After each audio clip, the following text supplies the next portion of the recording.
সরকার আওয়ামী লীগের কার্যক্রম যে নিষিদ্ধ করা হচ্ছে সেই ব্যাপারে তারা ইউনূসের অধ্যাদেশকে তারা মানবে না এবং এর থেকে বাতিল। নমস্কার, আমাদের সঙ্গে এই মুহূর্তে টেলিফোনে সংযুক্ত আছেন বাংলাদেশ আওয়ামী লীগের সাংগঠনিক সম্পাদক এস.এম. কামাল হোসেন।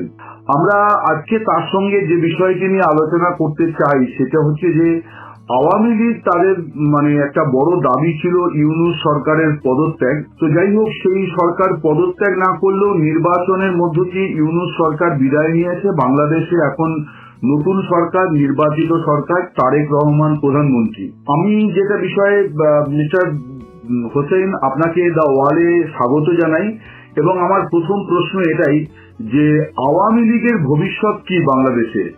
কারণ তাদের ওপর তো নিষেধাজ্ঞা বহাল আছে এবং নির্বাচনে তাদের অংশ নিতে দেওয়া হলো না। জাতীয় সংসদ আওয়ামী লীগ মুক্ত জাতীয় সংসদ। তো আমি একটু জানতে চাই যে সরকার তো বদলে গেল, এখন আওয়ামী লীগের কর্মসূচি কি, তারা আবার নিজেদের ভবিষ্যৎ নিয়ে কি ভাবছে?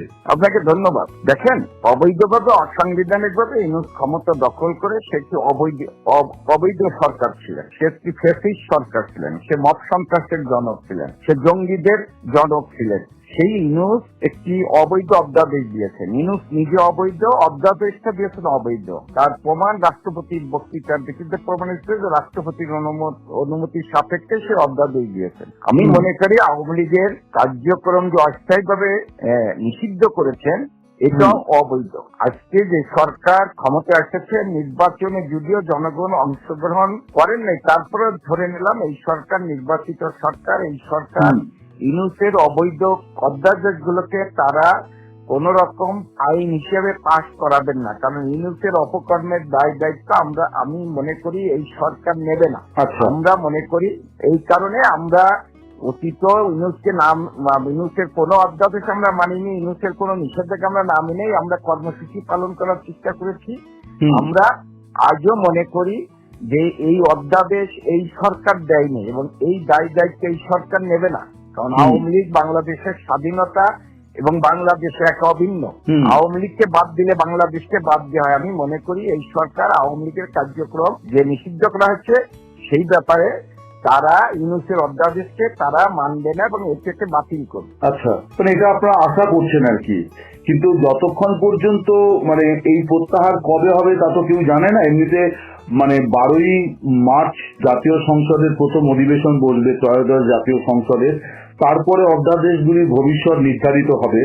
কিন্তু আমি জানতে চাইছি যে তাহলে কি আওয়ামী লীগ এখন এই অপেক্ষায় থাকবেন যে তারেক রহমান কবে অনুগ্রহ করে এই অধ্যাদেশ প্রত্যাহার করেন, তারপর আওয়ামী লীগ ময়দানে নামবে? আপনার কথা শুনে সেরকমই মনে হচ্ছে আর কি। দেখেন, ইতিমধ্যে তো আমরা আমাদের নেতা কর্মীরা মাঠে নামছে। যেমন আজকে মহিলা আওয়ামী লীগের প্রতিষ্ঠা বার্ষিকী উপলক্ষে আজকে মহিলা আওয়ামী লীগের নেতা কর্মীরা মিছিল করছেন, তারা মাঠে নামছেন, তারা বঙ্গবন্ধুর ছবি নিয়ে মিছিল করছেন।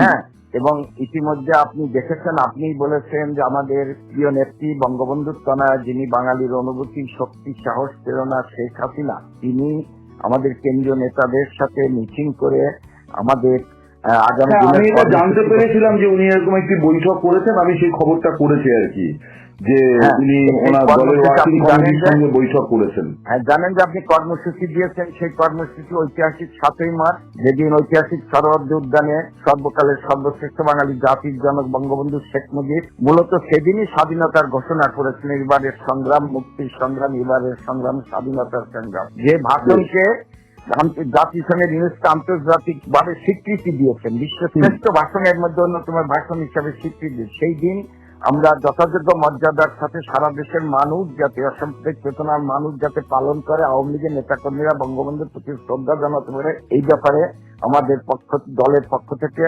নেত্রীর সভাপতিত্বে কর্মসূচি ঘোষণা করা হয়েছে।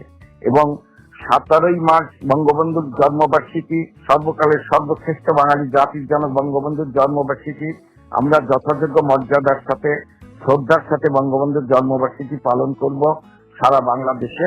এটা আমাদের কর্মসূচি।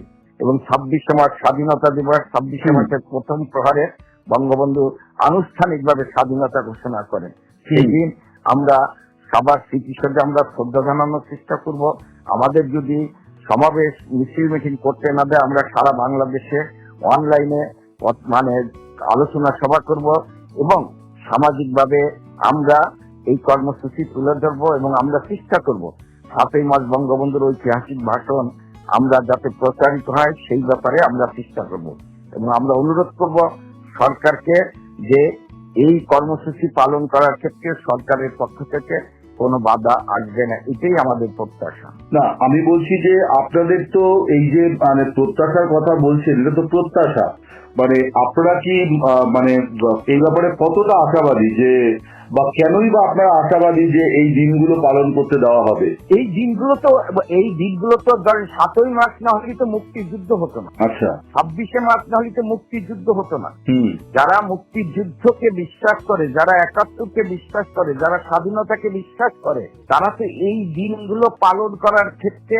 আমি মনে করি বাধা দিতে পারে না। আচ্ছা 7ই মার্চ বাঙালির মানে যে স্বপ্ন দেখেছেন, স্বাধীনতার স্বপ্ন দেখেছেন, যেদিন চূড়ান্ত ঘোষণা হয়েছেন বলার চলে। এবং আচ্ছা, তাহলে আপনি বলতে চাইছেন যে জিয়া রহমান তার একটি লেখায় প্রবন্ধে লিখেছিলেন 73 সালে মনে হয় যে 7ই মার্চের ভাষণ ছিল তাদের জন্য গ্রিন সিগন্যাল।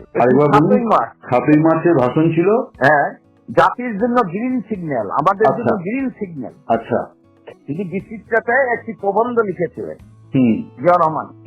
তা এই 7ই মার্চ তো বাঙালি জাতির সাথে জড়িত, যে আওয়ামী লীগের কর্মসূচি না। মানে আপনি তার মানে বলতে চাইছেন যে 7 এবং 7ই মার্চ 26শে মার্চ তো স্বাধীনতা দিবস সবাই পালন করবে, আপনি বলতে চাইছেন যে যারা আওয়ামী লীগ করে না, অর্থাৎ আপনি বলতে চাইছেন যে বিএনপি বা অন্যান্য দল যারা মুক্তিযুদ্ধের পক্ষের শক্তি বলে নিজেদেরকে মানে বলেন বা পরিচয় আছে, তাদেরও 7ই মার্চকে মর্যাদার সঙ্গে পালন করা উচিত, এটাই আপনার বক্তব্য? যে আমরা এটা মনে করি আর কি, ঠিক আছে, যে এটা শুধু আওয়ামী লীগের কর্মসূচি হতে পারে না, এটা জাতির কর্মসূচি। 26শে মার্চ কোন দলের না তো, জয় বাংলা কোন দলের না তো, জয় বাংলা তো মুক্তিযুদ্ধের স্লোগান। 7ই মার্চ বাঙালির যেটা বলছেন যে ঐতিহাসিক দিন। আচ্ছা ঠিক, তো আপনি বলছেন যে এই জায়গা থেকে আপনারা প্রত্যাশা করছেন যে ইতিমধ্যে যদি এই মানে কার্যক্রমের উপর নিষেধাজ্ঞা প্রত্যাহিত নাও হয়, অন্তত এই 3টে দিন আপনাদেরকে অবাধে বা বাংলাদেশে কার্যক্রম করতে দেওয়া হবে, এটা আপনারা প্রত্যাশা করছেন?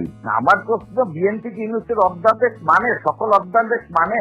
আপনি বলছেন যে এইটাকে স্পষ্ট করতে হবে যে এই অধ্যাদেশকে তারা মান্যতা দেয় কিনা, এটা আপনার মান্যতা দেয় কিনা। আমার তো চাই, যেখানে রাষ্ট্রপতি বলছেন সে কিছু জানে না, অনেক কিছু তাকে বাইপাস করে করা হয়েছে, তাহলে এই অধ্যাদেশ তো অবৈধ, অসাংবিধানিক। বেশ, মানে আপনি বলতে চাইছেন যে এই অধ্যাদেশের মানে আধারে কখনোই আওয়ামী লীগকে বা কোনো দলকেই এইভাবে নিষেধাজ্ঞা রাখা যায় না, আর এইরকম জাতীয় দিবস, জাতির মানে অস্তিত্বের সঙ্গে পরিচয় সত্তার সঙ্গে জড়িত যে দিনগুলি, সেগুলিতে কোনো নিষেধাজ্ঞা বলবৎ থাকাটা কাঙ্ক্ষিত নয়, এটাই আপনার বক্তব্য? আমি যা বুঝলাম এটা যে সংবিধানের ভিত্তিতে যে সরকার পরিচালিত হচ্ছে, সেই সরকার তো অবৈধ অসাংবিধানিক সরকারের অধ্যাদেশ মানার কথা না। বেশ, আপনাকে তো আজকে এই পর্যন্তই, কিন্তু প্রশ্নগুলো এখানেই শেষ নয়। এই দেশ, এই রাজনীতি, এটা আমাদের সবার।